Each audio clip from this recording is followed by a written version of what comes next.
అక్కడ చూసారా రంగా గారి పేరు ప్రస్తావించగానే అక్కడ జనం అభిమానులు చూసారు కేరింతలు కదండీ. గాని అంటే ఈ రకమైనటువంటి ఆలోచన విధానం ఉన్నటువంటి నాయకులు కావచ్చు, పాలకులు కావచ్చు, ప్రజాప్రతినిధులు కావచ్చు. ఎందుకు తాము అధికారంలోకి వచ్చిన తర్వాత కనీసం అటువైపు చూడటం గాని, మాట్లాడటం గాని, ఆ అంశానికి సంబంధించి రంగా గారి పేరు చెప్తే ఇప్పటికి కూడా మర్చిపోలేరు ఎవరు అని చెప్పి ఆయన మాట్లాడారు. అవునండి. మరి ఎందుకు ఒక జిల్లాకు మీరు డిమాండ్ చేస్తున్నారు. రంగా గారి పేరు పెట్టాలి. అవునండి. మేము కోరుకునేది అదే అని. ఎందుకు ఆ విధమైనటువంటి ఆలోచన చేయట్లేదంటే మీరేం చెప్తారు? కాదండి. పవన్ కళ్యాణ్ గారు వంగవీటి ఫ్యామిలీని రాజకీయంగా వాడుకొని అవును. టిష్యూ పేపర్ లాగా హ్మ్. తీసేస్తున్నారండి.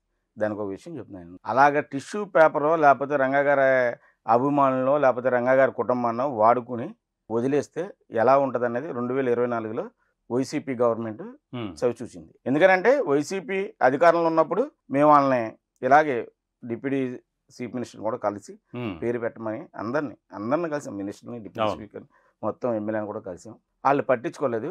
ఆ పార్టీ ఎలా అయిందో, ఏ పాలైపోయిందో మనం అందరం చూసాం హ్మ్. రాష్ట్రంలో. కాబట్టి ఆ పరిస్థితిని తీసుకురాకూడదు. ఎందుకనంటే మేము కూడా కూటమిలో పనిచేసాం కాబట్టి రంగా గారి అభిమానులందరూ.